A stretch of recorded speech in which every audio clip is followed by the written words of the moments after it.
Alright, so crowd check tayo for today's video, no? Bali, ipapakita ho natin sa inyo, titinan ho natin kung gaano nga ba kadami yung crowd natin dito sa National Rally for Peace Davao City. So ang expected nila dito is nasa hindi daw bababa sa 300,000 katao ang makikita rito, ang mag-a-attend, yung mag-participate. So ngayon, ito na. Bali, mula rito sa may Bolton Street, tapos papunta tayo doon hanggang sa may San Pedro Square. So San Pedro Square is dito yun, no? Sa may area na yan. Hanggang doon sa may Sibanggoy, tapos sa likod, no, sa may Magallanes Street. Pero I doubt, no, kung makakalagpas tayo doon sa likurang bahagi ng City Hall. So duda ako, no, malabo yun kasi sobrang daming tao. But still, ano nga, 'di ba? Crowd check nga tayo dito para may pakita ko sa inyo, para makita ko natin kung gaano ka legit itong INC, no, kung mag-organize talaga ng event na kagaya nito. Kilos ang pagkakaisa, no, para sa tungo sa kaayusan ng bayan ng Pilipinas. Walang no political color, kundi ano siya, para sa bayan. Okay, so dito tayo magsisimula. Actually, ano to marami tong kali dito na fully closed. Dahil nga sa siya, may mga designated na yan, mga naka designated, no, na mga tao, mga INC members coming from different locals or local, no. May local ng North Cotabato, local ng South Cotabato, basta local ng Socsargen region and Davao region. So yun po yung dalawang rehiyon na yun ang sasanib puwersa dito ngayon sa Davao City. Nagagather sila para ipaabot yung kailang panawagang katahimikan para sa kaunlaran ng ating bayan. Hindi para sa kung anumang kulay, hindi para sa pansariling interes, pagkapakanan ng sinumang mga politiko. So yun lang, no, bali imbis na i-impeach si VP Sara Duterte, parang mas mabuti daw yata na tutukan na lang yung mga pangkasalukuyang kinakaharap na problema ng ating bayan, ng ating bansa. So yan na nga yung problema ng kahirapan, gutom, trabaho, kriminalidad, droga at horror. Gano'n, no? So okay, tutungo na tayo dun sa move na tayo papuntang looban sa may San Pedro Square or sa may City Hall Drive. So good luck sa atin, sana kakayanan ng ating energy. So time check tayo dito, it's alas 8:17 ng umaga. So supposedly magsisimula na dapat yan, no? Ang rally nila, kasi yun yung nasa schedule time talaga na nakita ho natin sa kailangan mga advisory. So dapat siya, alas 8 magsisimula ng umaga hanggang sa alas 8 ng gabi. Pero ito, lagpas alas 8 na, 8:17, pero still wala pa rin tayo naririnig na nagpapanata or ano ba tawag dyan, speech na kanilang ministro or leader ng kanilang grupo. Okay. So syempre, hindi natin gagamitan ng zoom in para naman makita talaga natin kung gaano kadami, no? Kasi pag zoom in kasi magmumukhang marami yung tao, no? Kasi naka-zoom in. So ang gagamitin natin is yung ultra wide lens. Tapos itataas natin yung camera natin gamit yung ating selfie stick para siya, medyo aerial ang datingan. So no topics, no, kasi crowd check nga lang tayo dito. So kayo nang bahala, mag-comment diyan kung anong gusto niyo komento. Comment all you want, anything under the sun pwede pag-usapan sa comment box.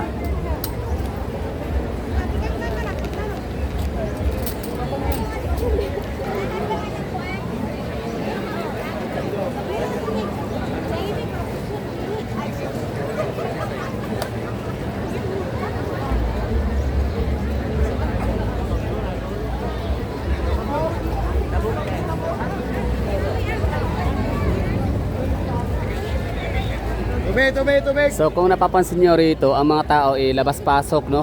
Punta rito, punta roon, no? So different strokes, different directions yung kailang movement. Kasi nga yung iba galing sa loob ng sa San Pedro Square lumabas para maghanap ng makainan, makapag-CR at kung ano pang mga gusto lang gawin. Kasi hindi pa nga nagsisimula yung speech, yung rally nila.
Welcome to my guys! Yan. So, shout out na to ang ano no, mga magandang dilag no. So, from lokal ng Lahi, Pantukan, Davao de Oro. Shout out. Alright. Amping wa amping.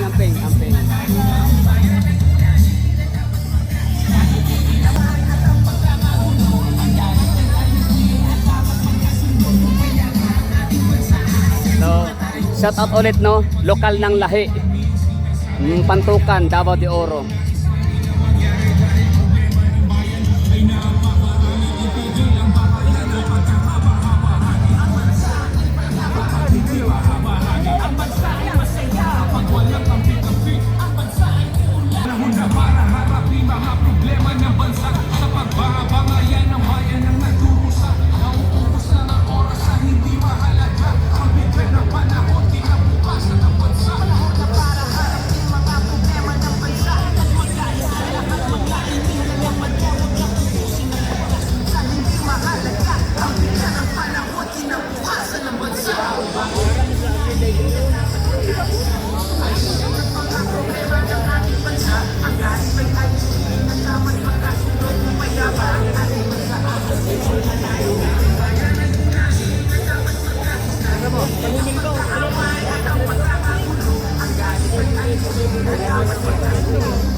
Lokal ng Lahi, Pantukan, Davao de Oro. Ayan o. Ingat. Lakarte mo sa van.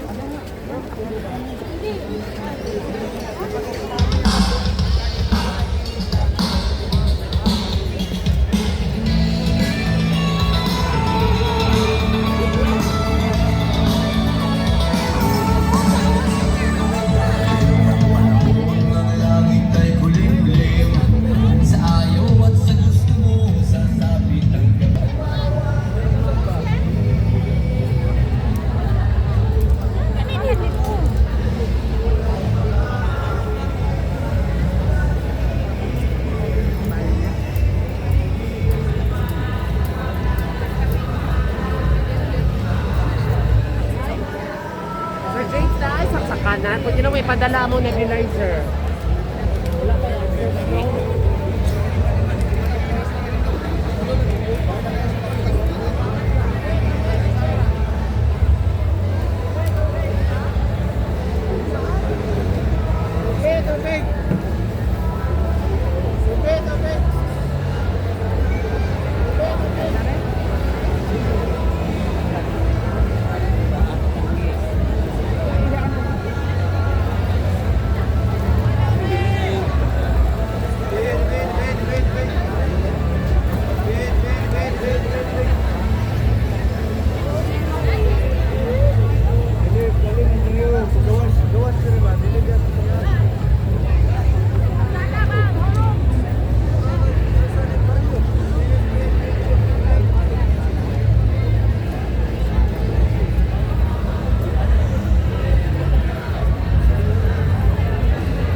sa'yo lokal? Fatima po. Fatima, Davao. Davao po. Lokal ng Fatima. Opo. Shout out, lokal ng Fatima. So, buti na lang talaga. Ganda ng ano natin dito, no? Yung ating mga kalsada, mga sidewalk, mga alley, corridor, malinis. So, kita natin yung mga kababayan nating mga INC. Oh, na humilata na lang sila sa gilid, di ba?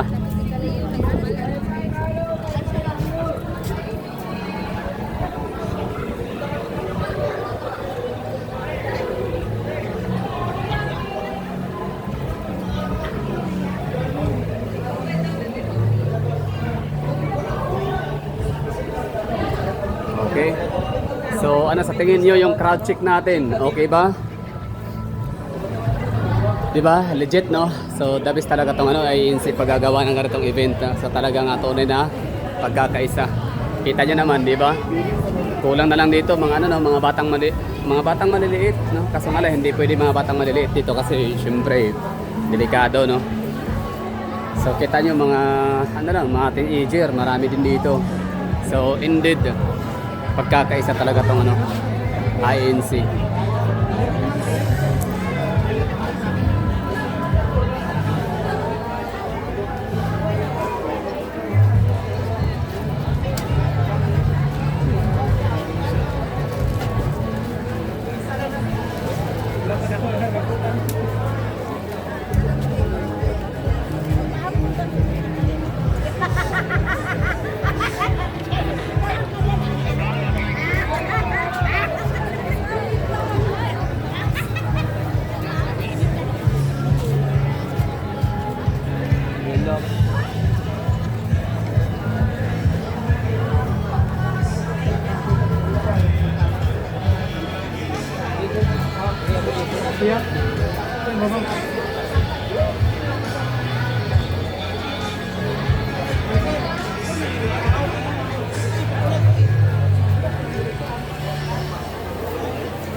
Okay.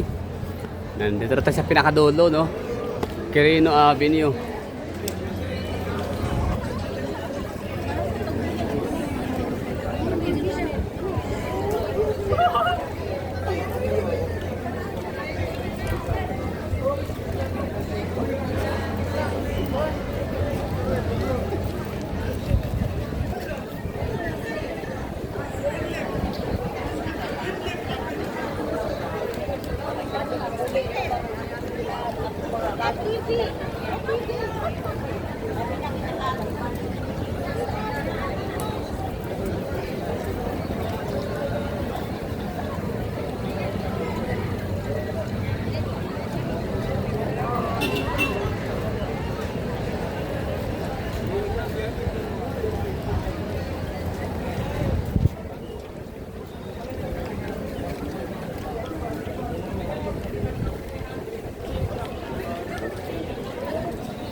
Okay, sa wakas no.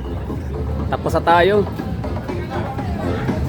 Maraming thank you sa mga nanonood. So, anong masasabi niyo sa crowd check natin? Okay ba? Goods ba? Legit ba talaga na napakadami, no? So, palagay ko, higit ano yun eh. Higit sa inaasahan na 300,000 katao.